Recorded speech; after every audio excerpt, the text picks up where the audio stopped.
ಮೊದಲಿಗೆ ಭೂಮಿಯವರು ಭಾಗ್ಯಮ್ಮನ ಹತ್ತಿರ ಬಂದು, ಅಮ್ಮ, ನಾನು ಸ್ಟೇಷನ್ ಹತ್ರ ಹೋಗಿ ಬರ್ತೀನಿ. ಡಾಕ್ಟರ್ ಹೇಳಿದ ಹಾಗೆ ನೀನು ರೆಸ್ಟ್ ಮಾಡು. ಜೋಪಾನ. ಭೂಮಿ, ನೀನು ಏನು ಯೋಚನೆ ಮಾಡಬೇಡ, ನಿಶ್ಚಿಂತೆಯಾಗಿ ಹೋಗಿ ಬಾ. ಭಾಗ್ಯಮ್ಮನ ಜೊತೆ ನಾನಿರ್ತೀನಿ. ಆಗ ಭೂಮಿ, ಅಕ್ಕ, ಲಕ್ಷ್ಮಕ್ಕ ಇರ್ತಾರಲ್ಲ, ಅವ್ರು ನೋಡ್ಕೋತಾರೆ ಬಿಡಿ.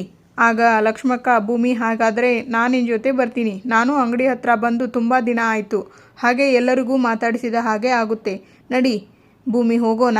ಆಗ ಭೂಮಿ, ಲಕ್ಷ್ಮಕ್ಕ, ಸುಮ್ಮನೆ ಅವರಿಗೆ ಯಾಕೆ ತೊಂದರೆ? ಅವ್ರು ನೋಡ್ಕೋತೀನಿ ಅಂತಿದ್ದಾರಲ್ಲ, ಬಾ ನೀನು. ನೀವು ಏನು ಯೋಚನೆ ಮಾಡಬೇಡಿ, ನಾನು ನೋಡ್ಕೋತೀನಿ, ನೀವು ಹೋಗಿ ಬನ್ನಿ. ಆಗ ಭೂಮಿ, ಲಕ್ಷ್ಮಕ್ಕ, ಸಾಹೇಬರು ಫೋನ್ ಮಾಡ್ತಿದ್ದಾರೆ, ಮಾತಾಡು ಭೂಮಿ. ಹಲೋ ಸಾಹೇಬ್ರೆ. ಹಲೋ ಭೂಮಿ, ಎಲ್ಲಿದ್ದೀಯಾ ನೀನು? ಸ್ಟೇಷನ್ ಹತ್ತಿರ ಬರೋದಕ್ಕೆ ಇನ್ನೂ ಎಷ್ಟೊತ್ತಾಗುತ್ತೆ ಸಾಹೇಬ್ರೆ? ನಾನು ಅಮ್ಮನ ಹತ್ರ ಇದ್ದೀನಿ, ಇನ್ನೇನು ಹೊಡ್ತೀನಿ. ಹುಷಾರಾಗಿ ಬೇಗ ಬಂದ್ಬಿಡು. ಏನಂದ್ರು ಭೂಮಿ? ಬೇಗ ಬಾ ಅಂದರು. ಬನ್ನಿ ಹೋಗೋಣ. ಆಗ ಅಜಿತ್, ಸತ್ಯನಾ? ಭೂಮಿ ವಾಯ್ಸ್ ತುಂಬ ರಿಲ್ಯಾಕ್ಸ್ ಆಗಿದೆ. ಸತ್ಯನಾ? ಹೌದಾ? ಆಗ ಅಜಿತ್, ನನ್ನ ಮನಸ್ಸು ಯಾಕೋ ಹೇಳುತ್ತಿದೆ ಇವತ್ತು ಭೂಮಿ ನನ್ನ ಪ್ರೀತಿನ ಒಪ್ಕೊತಾಳೆ ಅಂತ. ಆಗ ಸತ್ಯನಾ, ಖಂಡಿತ ಒಪ್ಕೊತಾಳೆ. ಪ್ರೀತಿಗೆ ಸೋಲ್ದೇ ಇರೋರು ಯಾರಿದ್ದಾರೆ? ಅದಕ್ಕಾಗೇ ಪ್ರೀತಿ ಅನ್ನೋದು ಈ ಭೂಮಿಯ ಮೇಲೆ ಇರೋದು. ಅವಳಿಗೂ ಸಹ ನಿನ್ನಷ್ಟೇ ಅಗಾಧವಾದ ಪ್ರೀತಿ ಇದೆ. ಅಷ್ಟು ಯೋಚನೆ ಮಾಡು ಸಾಕು. ಭೂಮಿ ಸ್ಟೇಷನ್ಗೆ ಬರ್ತಾರೆ. ಲಕ್ಷ್ಮಕ್ಕ, ನಂಗೆ ಯಾಕೋ ತುಂಬ ಭಯ ಆಗ್ತಿದೆ. ಅಷ್ಟೇ ಅಲ್ಲ, ಕೈ ಕಾಲು ಎಲ್ಲ ಗಡಗಡ ಅಂತ ನಡುಕ್ತಾ ಇದೆ. ಏನೋ ಮಾಡಿ ಸಾಹೇಬ್ರ ಹತ್ರ ಹೇಳ್ಬಿಟ್ಟು ಬರ್ತೀನಿ. ಲಕ್ಷ್ಮಕ್ಕ, ಇನ್ನು ಪುಕ ಪುಕ ಅಂತ ಇದೆ. ಒಂದು ಕೆಲಸ ಮಾಡ್ತೀನಿ, ನಾನು ಸಾಹೇಬ್ರ ಹತ್ರ ಏನೇನೆಲ್ಲ ಹೇಳಬೇಕು ಅಂದ್ಕೊಂಡಿದ್ದೀನೋ ಅದನ್ನೆಲ್ಲ ಲೆಟ್ರಲ್ಲಿ ಬರೆದು ಕೊಟ್ಟು ಬಿಡ್ತೀನಿ. ಏನಂತೀಯ? ಅಯ್ಯೋ ಭೂಮಿ, ಅಷ್ಟೆಲ್ಲ ಯಾಕೆ? ಹೋಗಿ ನೇರವಾಗಿ ಹೇಳು. ಆದರೂ ಲಕ್ಷ್ಮಕ್ಕ, ನೋಡು ಭೂಮಿ, ಈ ಒಪ್ಪಂದದ ಮದುವೆಗೆ ಮುಕ್ತಿ ಸಿಗುತ್ತೆ ಅಂದರೆ ಯಾಕೆ ತಡ ಮಾಡ್ತೀಯಾ? ಹೋಗಿ ಹೇಳಮ್ಮ. ಆದರೂ ಸಾಹೇಬ್ರು, ನೋಡು ಭೂಮಿ, ಮತ್ತೆ ಹೇಳ್ತಾ ಇದ್ದೀನಿ, ನೀನು ಲೇಟ್ ಮಾಡಿದಷ್ಟು ಸಾಹೇಬ್ರ ಮನಸ್ಸಿಗೆ ನೋವಾಗುತ್ತೆ. ನೀನು ಕೃಷ್ಣನ ಮೇಲೆ ಭಾರ ಹಾಕಿ ಹೋಗಿ ಹೇಳಿಬಿಡು ಧೈರ್ಯವಾಗಿ. ಹಾಗಂತೀಯ? ಹೋಗು ಭೂಮಿ. ಅಪ್ಪ ಕೃಷ್ಣ, ನೀನೇ ಎಲ್ಲ ನೋಡ್ಕೋ, ನನಗೆ ಧೈರ್ಯ ಕೊಡು, ಹೋಗ್ತೀನಿ ಸಾಹೇಬ್ರೆ ಅಂತ ಒಳಗೆ ಹೋಗ್ತಾಳೆ ಭೂಮಿ. ಅಲ್ಲಿ ಸ್ಪಂದನ ಇರ್ತಾಳೆ. ಸ್ಪಂದನ, ನೀನೇನಿಲ್ಲಿ, ಏನಾಯಿತು? ಆಗ ಸ್ಪಂದನ, ಅಕ್ಕ ಅಂತ ಭೂಮಿಗೆ ಹಗ್ ಮಾಡ್ತಾರೆ. ಸ್ಪಂದು, ಏನಾಯಿತು ನಿನಗೆ? ಯಾಕೆ ಅಳ್ತಿದೀಯಾ? ಆ ಕಾರ್ಪೊರೇಟರ್ ಕಡೆಯವರು ಮತ್ತೆ ಏನಾದರೂ ತೊಂದರೆ ಕೊಟ್ರಾ ನಿನಗೆ? ಭೂಮಿ, ಅಕ್ಕ, ಆ ಕೆಟ್ಟ ಘಟನೆನ ಮುಚ್ಚಾಕಬೇಕು ಅಂತ ಎಷ್ಟೇ ಪ್ರಯತ್ನ ಪಟ್ಟರು ನನ್ನ ಸುತ್ತ ಇರೋ ಫ್ರೆಂಡ್ ಸರ್ಕಲ್ಗೆ ಎಲ್ಲರಿಗೂ ಗೊತ್ತಾಗ್ಬಿಟ್ಟಿದೆ. ಅದರಲ್ಲಿ ನನ್ನ ಫ್ರೆಂಡ್ ಒಬ್ಬ ಮದುವೆ ಆಗ್ತೀನಿ, ನನಗೆ ಭಾಳ ಕೊಡ್ತೀನಿ ಅಂತ ಪಿಡಿಸ್ತಿದ್ದಾನೆ ಅಕ್ಕ. ಆದರೆ ನನಗೆ ಮಾತ್ರ ಅವನ ಮೇಲೆ ಫ್ರೆಂಡ್ಶಿಪ್ ಅನ್ನೋ ಭಾವನೆ ಬಿಟ್ಟರೆ ಬೇರೆ ಯಾವ ಫೀಲಿಂಗ್ಸೂ ಇಲ್ಲ ಅಕ್ಕ. ಆದರೆ ಅದನ್ನು ಅವನು ಅರ್ಥನೇ ಮಾಡ್ಕೊತಾ ಇಲ್ಲ. ಕೈ ಕೂಕೊಂತೀನಿ, ಜೀವನೇ ಕಳ್ಕೊಂಡ್ಬಿಡ್ತೀನಿ ಅಂತ ಏನೇನೋ ಹೇಳ್ತಿದ್ದಾನೆ ಅಕ್ಕ. ಇವತ್ತು ನೋಡಿದರೆ ಮದುವೆ ಆಗೋಣ ಬಾ ಅಂತ ಇನ್ವಿಟೇಷನ್ ಕಾರ್ಡ್ ತಂದುಬಿಟ್ಟಿದ್ದಾನೆ ಅಕ್ಕ. ನನಗೆ ಏನು ಮಾಡಬೇಕು ಅಂತ ಗೊತ್ತಾಗದಿರ ಅದಕ್ಕೆ ಒಂದು ಸಲ ಅಣ್ಣನ ಹತ್ರನೇ ಬುದ್ಧಿ ಹೇಳಿಸೋಣ ಅಂತ ಬಂದಿದ್ದೀನಿ. ಆಗ ಅಜಿತ್, ನಾನು ಕಾನ್ಸ್ಟೇಬಲ್ನ ಕಳಿಸಿದ್ದೀನಿ ಆ ಹುಡುಗನ ಇಲ್ಲಿಗೆ ಕರ್ಕೊಂಡು ಬರೋದಕ್ಕೆ. ಹುಡುಗನ ಕರ್ಕೊಂಡು ಬರ್ತಾರೆ ಕಾನ್ಸ್ಟೇಬಲ್. ಆಗ ಅಜಿತ್, ಏನು ನಿನ್ನ ಹೆಸರು? ಚೇತನ್ ಅಂತ ಸರ್. ನೋಡು ಚೇತನ್, ಒಂದು ವಿಚಾರ ಹೇಳ್ತೀನಿ, ಅರ್ಥ ಮಾಡ್ಕೊ. ಪ್ರೀತಿ ಅನ್ನೋದು ಇಬ್ಬರ ವ್ಯಕ್ತಿಯಲ್ಲೂ ಇರಬೇಕು. ನಿನಗೆ ಪ್ರೀತಿ ಇತ್ತು ಅಂದರೆ ಸಾಕಾ? ಆ ಹುಡುಗಿಗೂ ನಿನ್ನ ಮೇಲೆ ಪ್ರೀತಿ ಇರಬೇಕಲ್ವಾ? ನೋಡು, ಈಗ ಆ ಹುಡುಗಿ ನಿನ್ನ ಮದುವೆ ಆಗೋಕ್ಕೆ ಒಪ್ಕೊಂತಿಲ್ಲ ಅಂತ ಕೈ ಕೂಕೊಳ್ಳೋದು, ಹೆದರ್ಸೋದು ಎಲ್ಲ ಮಾಡ್ತು ಅಂದರೆ ಸರಿನಾ? ಸೊ ಇದನ್ನೆಲ್ಲ ಅರ್ಥ ಮಾಡಿಕೊಂಡು ಇದನ್ನು ಇಲ್ಲಿಗೆ ಬಿಟ್ಬಿಟ್ರೆ ನಿನಗೆ ಒಳ್ಳೆಯದು, ಆ ಹುಡುಗಿಗೂ ಒಳ್ಳೆಯದು. ಆಗ ಚೇತನ್, ಅಯ್ಯೋ ಸರ್, ನನ್ನ ಪ್ರೀತಿ ನಿಮಗೆ ಅರ್ಥ ಆಗಲ್ಲ ಬಿಡಿ ಸರ್. ನಾನು ಅವಳನ್ನು ತುಂಬ ಕೇರ್ ಮಾಡ್ತೀನಿ ಸರ್. ಅತ್ಯಾಚಾರ ಆಗಿರುವ ಒಂದು ಹುಡುಗಿನ ಮದುವೆ ಆಗೋಕ್ಕೆ ಮುಂದೆ ಬಂದಿದ್ದೀನಿ ಅಂದರೆ ಅದನ್ನು ಅಪ್ರಿಷಿಯೇಟ್ ಮಾಡೋದು ಬಿಟ್ಟು ನೀವೇನು ಸರ್ ನೀವು ಬೈದು ನನಗೆ ಬುದ್ಧಿ ಹೇಳೋಕ್ಕೆ ಬರ್ತಾ ಇದ್ದೀರಾ? ಆಗ ಭೂಮಿ ಬಂದು ಚೇತನ್ ಕೆನ್ನೆಗೆ ಹೊಡಿತಾಳೆ. ಯಾರ ಮುಂದೆ ಏನು ಮಾತಾಡ್ತಿದೀಯಾ ಅನ್ನೋ ಪ್ರಜ್ಞಾನ ಇದೆಯಾ ನಿನಗೆ? ಒಂದು ಹುಡುಗಿ ಫ್ರೆಂಡ್ಶಿಪ್ಪಲ್ಲಿ ಮಾತಾಡಿದ ಕೂಡಲೇ ಅದು ಲವ್ ಆಗಿಬಿಡುತ್ತಾ ನಿನಗೆ? ಒಂದು ತಿಳ್ಕೊ, ಸ್ನೇಹನೇ ಬೇರೆ, ಪ್ರೀತಿನೇ ಬೇರೆ. ಪಾಪ ಈ ಹುಡುಗಿ ಪರಿಸ್ಥಿತಿ ಗೊತ್ತಿದ್ದು ಆ ಪರಿಸ್ಥಿತಿನ ನೀನು ಈ ರೀತಿ ಉಪಯೋಗಿಸಿಕೊತಾ ಇದೆಯಲ್ಲ, ನಾಚಿಕೆ ಆಗಲ್ವಾ ನಿನಗೆ? ನೀನು ಇಷ್ಟೆಲ್ಲ ಹುಚ್ಚಾಟ ಆಡ್ತಿದ್ರು ಈ ಹುಡುಗಿ ಏನಕ್ಕೆ ಸಹಿಸ್ಕೊಂಡಿದ್ದಾಳೆ ಹೇಳು? ಅವಳು ನಿನ್ನ ಮೇಲೆ, ನಿನ್ನ ಫ್ರೆಂಡ್ಶಿಪ್ ಮೇಲೆ ಇಟ್ಟಿರುವ ಗೌರವದಿಂದ. ಸ್ನೇಹ ಪ್ರೀತಿ ಆಗುತ್ತೆ ನಿಜ, ಆದರೆ ಅದು ಇಬ್ಬರಿಗೂ ಸಹಜ ಅನ್ನಿಸ್ಬೇಕು, ಪರಸ್ಪರ ಆಗಿರಬೇಕು. ಆ ಪ್ರೀತಿ ತಾನಾಗೇ ಹುಟ್ಟಬೇಕು. ಪಾಪ ಈ ಹುಡುಗಿ ಏನು ಕಷ್ಟದ ಪರಿಸ್ಥಿತಿಯಲ್ಲಿ ಇರುತ್ತಾಳೆ, ಆವಾಗ ನೀನು ಸಹಾಯ ಮಾಡುತ್ತೀಯಾ? ಅದನ್ನೇ ನೀನು ಬಳಸಿಕೊಂಡು ಅವಳು ಬೇಕು ಅಂದರೆ ಅದು ಹೇಗೆ ಆಗುತ್ತೆ? ಒಂದು ಹೆಣ್ಣಿನ ಅಸಹಾಯಕತೆ ತಿಳ್ಕೊಂಡು ಈ ರೀತಿ ದುರುಪಯೋಗ ಮಾಡಿಕೊಳ್ಳುವುದು ಎಷ್ಟು ಸರಿ ನಿನಗೆ? ಅವಳ ಮೇಲೆ ನಿಜಕ್ಕೂ ಪ್ರೀತಿ ಹುಟ್ಟಿದ್ದೇ ಆಗಿದ್ದರೆ ಅದು ಮುಂಚೆನೇ ಆಗಬೇಕಿತ್ತು. ಈಗ ಅವಳಿಗೆ ಏನೋ ಅನಿವಾರ್ಯತೆ ಇದೆ ಅಂದ ತಕ್ಷಣ ಏನೋ ಕಾಳಜಿ ರೂಪದಲ್ಲಿ ಅಥವಾ ನೀ ಸಹಾಯ ಮಾಡ್ತೀಯಲ್ಲ, ಆ ರೀತಿ ಬರಬಾರ್ದು ಪ್ರೀತಿ. ಆಗ ಅಜಿತ್ ಅವರಿಗೆ ತುಂಬ ನೋವಾಗುತ್ತೆ. ಹಾಗಾದರೆ ನಾನು ಕೂಡ ಭೂಮಿ ಪರಿಸ್ಥಿತಿನ ಅಡ್ವಾಂಟೇಜ್ ಆಗಿ ತಗೊಂಡ. ಭೂಮಿ ಅವರ ತಾಯಿಯನ್ನು ಬಿಡಿಸೋದಕ್ಕೆ ನನ್ನ ಜೊತೆ ಅಗ್ರಿಮೆಂಟ್ ಮ್ಯಾರೇಜ್ ಆದ್ಲು. ಅದನ್ನು ನಾನು ದುರುಪಯೋಗ ಪಡಿಸ್ಕೊಂಡಂಗೆ ಆಯಿತಾ? ಆಗ ಭೂಮಿ, ಇಷ್ಟೆಲ್ಲ ಆದರೂ ಪಾಪ ಈ ಹುಡುಗಿ ಮನಸ್ಸಲ್ಲಿ ಏನು ಉಳ್ಕೊಂಡಿದೆ ಹೇಳು? ಬರೀ ಸ್ನೇಹ. ಇದನ್ನು ನಿನಗೆ ತಿಳಿಸುವುದಕ್ಕೆ ಅವಳು ಎಷ್ಟು ಪ್ರಯತ್ನ ಪಡ್ತಿದ್ದಾಳೆ ಗೊತ್ತಾ? ಅದು ನಿಜವಾದ ಫ್ರೆಂಡ್ಶಿಪ್ ಅಂದರೆ. ಇಂಥ ಪವಿತ್ರವಾದ ಸಂಬಂಧನ ಪ್ರೀತಿ ಅನ್ನೋ ಹೆಸರಿಂದ ನೀನು ಹಾಳು ಮಾಡಬೇಡ. ಆಗ ಚೇತನ್ ಬಂದು ಸಾರಿ ಸ್ಪಂದನ ಅಂದು ಅಲ್ಲಿಂದ ಹೋಗ್ತಾರೆ. ಆಗ ಸ್ಪಂದನ, ಥ್ಯಾಂಕ್ಸ್ ಅಕ್ಕ, ಥ್ಯಾಂಕ್ ಯು ಅಣ್ಣ, ಥ್ಯಾಂಕ್ ಯು ಸೋ ಮಚ್, ನಾನಿನ್ನು ಬರ್ತೀನಿ ಸಾಹೇಬ್ರೆ. ಸತ್ಯಣ್ಣ, ಈ ಲವ್ ಸ್ಟೋರಿ ಕೇಳಿ ನಿಮಗೆ ತಲೆ ಬಿಸಿಯಾಗಿರುತ್ತೆ, ನಾನು ಹೋಗಿ ಟೀ ತೊಗೊಂಡು ಬರ್ತೀನಿ ಅಂತ ಹೋಗ್ತಾರೆ ಭೂಮಿ. ಸತ್ಯಣ್ಣ, ನಾನು ಭೂಮಿಗೆ ಪ್ರಪೋಸ್ ಮಾಡಿ ತುಂಬ ದೊಡ್ಡ ತಪ್ಪು ಮಾಡಿಬಿಟ್ಟೆ ಅನ್ನಿಸ್ತಾ ಇದೆ. ಅಟ್ಲೀಸ್ಟ್ ಅವಳ ಮನಸ್ಸಲ್ಲಿ ಏನಿದೆ ಅನ್ನೋದನ್ನು ತಿಳ್ಕೊಂಡು ನಾನು ಪ್ರಪೋಸ್ ಮಾಡಬೇಕಿತ್ತು. ಕನಿಷ್ಠ ಪಕ್ಷ ಈ ಅಗ್ರಿಮೆಂಟ್ ಪೀರಿಯಡ್ ಮುಗಿಯೋವರೆಗನಾದರೂ ಇದ್ದು ಆಮೇಲೆ ಅವಳ ಹತ್ರ ಮಾತಾಡಬೇಕಿತ್ತು. ಛೇ, ಅಲ್ಲ ಸತ್ಯನ, ಭೂಮಿ ಎಷ್ಟು ಹಿಂಸೆ ಮಾಡ್ಕೊಂಡಿರ್ಬೋದು. ಈ ಕಡೆ ನನ್ನ ಬಿಟ್ಟು ಹೋಗೋ ಹಾಗೂ ಇಲ್ಲ, ಮನೆಯವರು ಎಲ್ಲರ ಮುಂದೆ ನನ್ನ ಹೆಂಡತಿಯಾಗಿ ಆ್ಯಕ್ಟ್ ಮಾಡಬೇಕು. ಸತ್ಯನ, ನನಗೆ ಯಾಕೋ ನಾನು ಭೂಮಿನ ಕಳ್ಕೊಂಡ್ಬಿಡ್ತೀನಿ ಅನ್ನಿಸ್ತಾ ಇದೆ. ನಾನು ಭೂಮಿ ಫ್ರೆಂಡ್ಶಿಪ್ ಕಳ್ಕೊಂಡ್ಬಿಡ್ತೀನಿ. ಮನೆಯಲ್ಲಿ ಅಜ್ಜಿ ರಾಮ್ ಅರೆಸ್ಟ್ ಆಗಿರುವ ವಿಷಯ ಇಷ್ಟು ದೊಡ್ಡದಾಗಿದೆ. ಆದರೆ ಅಂಜನಾ ಮದುವೆ ಮಾಡಿಕೊಳ್ಳುವ ಹುಡುಗನ ಮನೆ ಕಡೆಯಿಂದ ಯಾರೂ ಏನೂ ವಿಚಾರಿಸಿಲ್ಲ, ಫೋನೂ ಮಾಡಿಲ್ಲ. ಆಗ ದೇವಯಾನಿ, ನನಗೂ ಅದೇ ಟೆನ್ಷನ್ ಆಗ್ತಿರೋದು ಅತ್ತೆ. ಅಟ್ಲೀಸ್ಟ್ ವಿಚಾರಿಸುವುದಕ್ಕಾದರೂ ಫೋನ್ ಮಾಡಬೇಕಿತ್ತಲ್ಲ. ಅವರು ನಾಳೆನೇ ನಿಶ್ಚಿತಾರ್ಥ ಬೇರೆ, ಅವರೇನಾದರೂ ಈ ಟೈಮಲ್ಲಿ. ಆಗ ಶ್ರವಣ್, ದೇವಯಾನಿ, ಯಾಕೆ ಇಲ್ಲದೆ ಇರೋದೆಲ್ಲ ಯೋಚನೆ ಮಾಡ್ತೀಯಾ? ಅವರಿಗೂ ನ್ಯೂಸ್ ಮೂಲಕ ಎಲ್ಲ ವಿಷಯ ಗೊತ್ತಾಗಿರುತ್ತೆ. ನೇರವಾಗಿ ಹೇಗೆ ಕೇಳುವುದು ಅಂತ ಸಂಕೋಚ ಪಟ್ಕೊಂಡು ಸುಮ್ಮನೆ ಇರಬಹುದು. ಅದು ಸರಿ ಬಾವ, ಆದರೆ ಯಾರ್ಯಾರ ಮನಸ್ಸಲ್ಲಿ ಏನೇನು ಓಡ್ತಾ ಇರುತ್ತೋ ಅಂತ ಹೇಳೋಕ್ಕಾಗಲ್ವಲ್ಲ ಅತ್ತೆ. ಅವರು ಇದನ್ನೇ ನೆಪ ಇಟ್ಕೊಂಡು. ಆಗ ಶ್ರವಣ್, ದೇವಯಾನಿ, ಹೇಳ್ತಾ ಇದ್ದೀನಿ ತಾನೇ, ಯಾಕೆ ಇಲ್ಲದೆ ಇರೋದೆಲ್ಲ ಯೋಚನೆ ಮಾಡ್ತೀಯಾ? ಸಮಸ್ಯೆ ಎಂಥದ್ದೇ ಇದ್ದರೂ ಮಾತಾಡಿ ಬಗೆಹರಿಸ್ಬೋದಲ್ಲ. ಹುಡುಗ ಕೂಡ ಒಳ್ಳೆಯವನು, ನಾನು ಯಾವುದಕ್ಕೂ ಒಂದು ಫೋನ್ ಮಾಡ್ತೀನಿ, ಮಾಡಿ. ಫೋನ್ ಪಿಕ್ ಮಾಡ್ತಿಲ್ಲ. ಆಗ ನಚ್ಚಿ, ಮಾವ, ನಾಳೆ ಇವೆಂಟ್ಗೆ ಎಲ್ಲ ರೆಡಿಯಾಗಿ ಹೋಗ್ಬಿಟ್ಟಿದೆ, ನೀವು ವಹಿಸಿರುವ ಯಾವ ಕೆಲಸನೂ ಪೆಂಡಿಂಗ್ ಇಲ್ಲ, ಪ್ಲೀಸ್ ಇನ್ನೊಂದು ಸಲ ಕಾಲ್ ಮಾಡಿ. ಆಗ ಶ್ರವಣ್, ಬೇಡ ನಚ್ಚಿ, ನೇರವಾಗಿ ಹೋಗಿ ಮಾತಾಡೋದೇ ಸೂಕ್ತ ಅನಿಸುತ್ತೆ. ಅಟ್ಲೀಸ್ಟ್ ಅವರ ಮನಸ್ಸಲ್ಲಿ ಏನಿದೆ ಅಂತ ಆದರೂ ತಿಳ್ಕೊಬೋದು.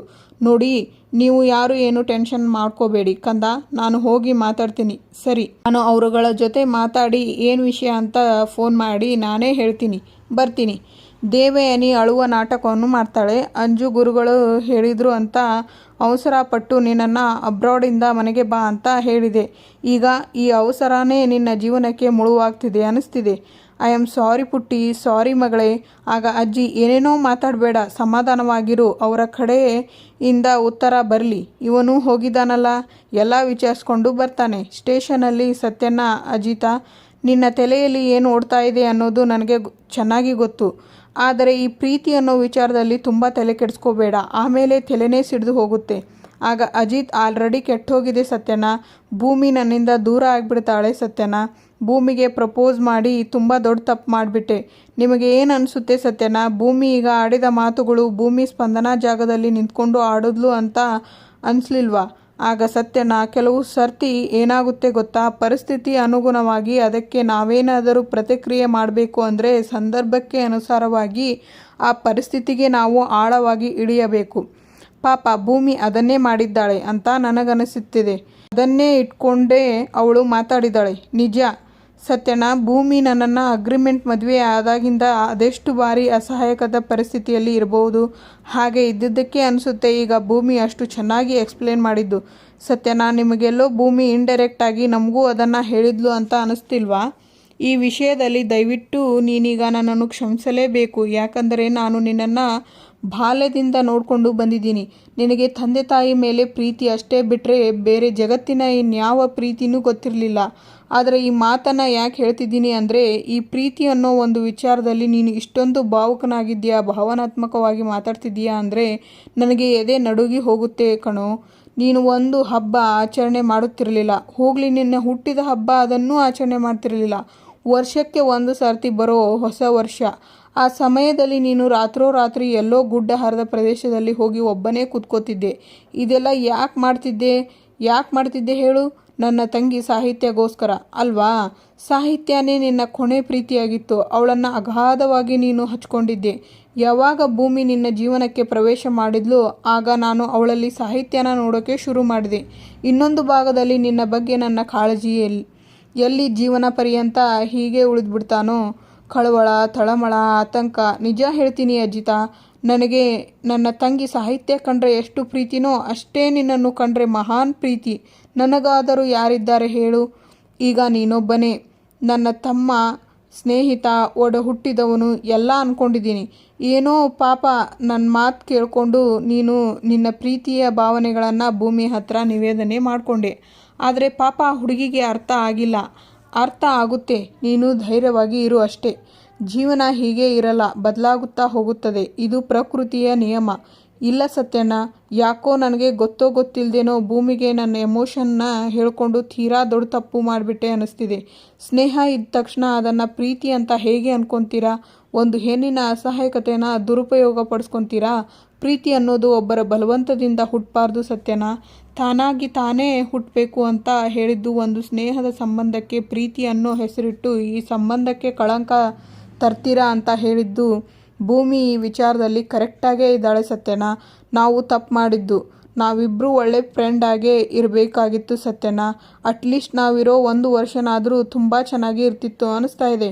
ಈ ಕಡೆ ಲಕ್ಷ್ಮಕ್ಕ ಅಂಗಡಿಯಲ್ಲಿ ಅಯ್ಯೋ ಆಗಲೇ ಟೀ ಪುಡಿ ಕಾಫಿ ಪುಡಿ ಖಾಲಿಯಾಗಿದೆ ಅಂತ ಆ ದಿನಸಿ ಅಂಗಡಿ ಅವನಿಗೆ ಚೀಟಿ ಕೊಟ್ಟು ಬಂದಿದ್ದೆ.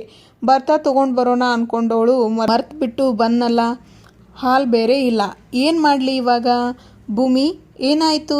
ಯಾಕೆ ಹೀಗೆ ಸಪ್ಪಗೆ ಕುಂತಿದೀಯಾ? ಆಗ್ಲಿಂದ ಇಲ್ಲಿಂದ ಆ ಕಡೆ, ಆ ಕಡೆಯಿಂದ ಈ ಕಡೆ ಓಡಾಡ್ತಿದೀಯಾ? ಲಕ್ಷ್ಮಕ್ಕ ಅವರು ನನ್ನ ಬಗ್ಗೆ ಅದೇನು ತಿಳ್ಕೊಂಡ್ರೋ ಏನೋ. ಯಾರೋ ಆಗಲೇ ಟೀ ಕುಡ್ಕೊಂಡು ಹೋದ್ರಲ್ಲ ಅವರಾ? ಸಕ್ಕರೆ ಖಾಲಿ ಆಯಿತು ಅಂದಿದ್ದಕ್ಕೆ ಸಕ್ಕರೆ ಹಾಕಿ ಕೊಟ್ನಲ್ಲ. ಲಕ್ಷ್ಮಕ್ಕ, ನಾನು ಮಾತಾಡ್ತಾ ಇರೋದು ಸಾಹೇಬ್ರ ಬಗ್ಗೆ. ಆ ಟೀ ಕುಡ್ಕೊಂಡು ಹೋದ್ರಲ್ಲ ಆ ಅಣ್ಣನ ಬಗ್ಗೆ ಅಲ್ಲ. ಗೊತ್ತು ಭೂಮಿ, ನಿನ್ನ ಮನಸ್ಸಿನ ಪೂರ್ತಿ, ನಿನ್ನ ಕನಸೆಲ್ಲ ಸಾಹೇಬ್ರೇ ಆಗಿದ್ರು ನಿನ್ನ ಪ್ರೀತಿ ವಿಷಯ ಯಾಕೆ ಸಾಹೇಬ್ರ ಹತ್ರ ಹೇಳ್ತಿಲ್ಲ? ಹೋಗಿ ಹೇಳು ಭೂಮಿ. ಅದಕ್ಕೆ ಯಾಕೆ ಮೀನಾಮೇಷ ಎನಿಸ್ತಾ ಇದೀಯಾ? ಲಕ್ಷ್ಮಕ್ಕ, ನಾನೇನು ಮಾತಾಡ್ತಾ ಇದ್ದೀನಿ, ನೀನೇನು ಹೇಳ್ತಿದ್ದೀಯಾ? ಇವಾಗ ಏನಾಯಿತು ಗೊತ್ತಾ? ಸ್ಪಂದನನ ಜೊತೆ ಆ ಹುಡುಗ ಬಂದಿದ್ನಲ್ಲ, ಈಗ ಮಾತು ಮುಗಿಸೋಕೆ ಮುಂಚೆನೇ ಆ ಹುಡುಗನ ಕಪಾಳಕ್ಕೆ ಹೊಡೆದ್ಬಿಟ್ಟೆ. ಅದು ನಮ್ಮ ಸಾಹೇಬ್ರ ಮುಂದೆನೇ. ಅವರು ಮಾತಾಡೋದಕ್ಕಿಂತ ಮುಂಚೆನೇ ನಮ್ಮ ಸಾಹೇಬ್ರು ನನ್ನ ಬಗ್ಗೆ ಅದೇನು ತಪ್ಪು ತಿಳ್ಕೊಂಡ್ರೋ ಏನೋ. ಏನು ಅಂದ್ಕೊಂಡಿರಲ್ಲ ಭೂಮಿ, ಖುಷಿ ಪಟ್ಟಿರ್ತಾರೆ. ಲಕ್ಷ್ಮಕ್ಕ, ನೀನು ಸುಮ್ಮನೆ ನನ್ನ ಪರವಾಗಿ ಮಾತಾಡಬೇಡ. ಅಲ್ಲ, ಅಪ್ಪಿ ತಪ್ಪಿ ಸಾಹೇಬ್ರು ನನಗೆ ಬಂದಿರೋ ಕೇಸಲ್ಲಿ ಇವಳ್ಯಾರು ಮೂಗು ತೂರಿಸೋದಕ್ಕೆ ಅಂದ್ಕೊಂಡ್ಬಿಟ್ರೆ, ಅಥವಾ ಅಧಿಕ ಪ್ರಸಂಗತನ ಮಾಡ್ತಿದ್ದಾಳೆ ಅಂದ್ಕೊಂಡ್ಬಿಟ್ರೆ, ಅದು ಬಿಟ್ಟು ಇವಳಿಗೆ ತಿಳುವಳಿಕೆನೇ ಇಲ್ಲ ಅಂತ ಅಂದ್ಕೊಂಡ್ಬಿಟ್ರೆ, ಏನು ಭೂಮಿ ನೀನು ಬರೀ ಅಂದ್ಕೊಂಡ್ರೆ ಮಾತ್ರ ಹೇಳ್ತೀಯಾ? ಸಾಹೇಬ್ರು ಹೆಂಗೆ ಅಂತ ನಿನಗೆ ಗೊತ್ತಿಲ್ವಾ? ನಿಜ ಹೇಳು ಭೂಮಿ, ಸಾಹೇಬ್ರು ನಿನ್ನ ಬಗ್ಗೆ ಹಾಗೆ ಅಂದ್ಕೊಳ್ಳೋಕೆ ಸಾಧ್ಯನಾ? ನಿನ್ನ ಮನಸ್ಸಲ್ಲಿ ಇರೋದನ್ನು ನೀನು ಹೇಳೋದಕ್ಕೆ ಮುಂಚೆನೇ ಸಾಹೇಬ್ರು ಅರ್ಥ ಮಾಡ್ಕೊತಾರೆ. ಅಂದಮೇಲೆ ಇಂಥ ಸಣ್ಣ ಪುಟ್ಟ ವಿಚಾರಕ್ಕೆ ಸಾಹೇಬ್ರು ಏನೇನೋ ಅಂದ್ಕೊಂಡ್ಬಿಡ್ತಾರೆ. ಏನೋ ಮಾತಾಡಬೇಡ ನೀನು. ಸಾಹೇಬ್ರು ಅಂದು ನನಗೆ ಇನ್ನೂ ಭಯ ಉಂಟು ಮಾಡಬೇಡ ನೀನು. ಭೂಮಿ ಅವರೇ, ಅದನ್ನು ನಾನು ಮಾಡಿಸ್ತಾ ಇರೋದಲ್ಲ, ನಿಮ್ಮ ಹೃದಯ ಮಾಡಿಸ್ತಾ ಇರೋದು. ದೇವರಾಗಿ ಕೊಟ್ಟಿರೋ ಅವಕಾಶನ ಕಳ್ಕೋಬೇಡ. ಆದಷ್ಟು ಬೇಗ ಸಾಹೇಬ್ರಿಗೆ ಎಲ್ಲನೂ ಹೇಳು. ಈಗಾಗಲೇ ತುಂಬ ಲೇಟಾಗಿದೆ. ಭೂಮಿ, ತಡ ಮಾಡಬೇಡ, ಬೇಗ ಹೋಗಿ ಹೇಳು. ಲಕ್ಷ್ಮಕ್ಕ, ಸಾಹೇಬ್ರೇನೋ ಅವರ ಮನಸ್ಸಲ್ಲಿ ಇದ್ದಿದ್ದ ಪ್ರೀತಿನ ಪಟಪಟ ಅಂತ ಹೇಳಿಬಿಟ್ರು. ಆದರೆ ಅವರು ಆ ಪ್ರೀತಿ ಹೇಳಿದ ಮೇಲೆ ನನ್ನ ಕೈಕಾಲು ಎಲ್ಲ ನಡುಕ ಶುರುವಾಗ್ಬಿಟ್ಟಿದೆ. ಅವರ ಕಣ್ಣಲ್ಲಿ ಕಣ್ಣಿಟ್ಟು ನೋಡೋಕ್ಕಾಗ್ತಿಲ್ಲ, ಮುಖ ಕೊಟ್ಟು ಮಾತಾಡೋಕ್ಕೆ ಆಗ್ತಿಲ್ಲ. ನನ್ನ ಹೊಟ್ಟೆಯಲ್ಲಿ ಶಕ್ತಿನೇ ಇಲ್ದಂಗೆ ಆಗ್ಬಿಟ್ಟಿದೆ. ಲಕ್ಷ್ಮಕ್ಕ, ಅಯ್ಯೋ ಭೂಮಿ, ಯಾಕೆ ಇಷ್ಟು ಹಿಂಜರಿಕೆ? ಇವರಂಥ ಗಂಡನ್ನ ಪಡೆಯೋಕೆ ಪುಣ್ಯ ಮಾಡಿದ್ದೆ ಭೂಮಿ.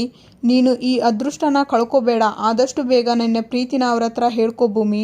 ನಿನ್ನ ಮನಸ್ಸಲ್ಲಿ ಇರುವ ಪ್ರೀತಿನ ಹೇಳ್ಕೊಂಬಿಡು ಭೂಮಿ, ಎಲ್ಲ ಒಳ್ಳೆಯದಾಗುತ್ತೆ. ಕೊನೆಯದಾಗಿ ಒಂದು ಮಾತು ಹೇಳ್ತಿದ್ದೀನಿ ಕೇಳು ಭೂಮಿ. ಇವತ್ತಿನ ಕಾಲದಲ್ಲಿ ಹೆಣ್ಣನ್ನು ಹೆಣ್ಣಾಗಿ ನೋಡುವವರೇ ಕಮ್ಮಿ. ಅಂಥದ್ರಲ್ಲಿ ನಿನ್ನ ಅಸಹಾಯಕತೆನ ಸಾಹೇಬ್ರು ಮನಸ್ಸು ಮಾಡಿದರೆ ಹೇಗೆ ಬೇಕಾದರೂ ಬಳಸ್ಬೋದಿತ್ತು. ಆದರೂ ಅವರು ಹಾಗೆ ನಡ್ಕೊಂಡಿಲ್ಲ ಅಂದರೆ ನೀನು ಎಂಥ ಪುಣ್ಯವಂತೆ ಅನ್ನೋದನ್ನು ಯೋಚನೆ ಮಾಡು.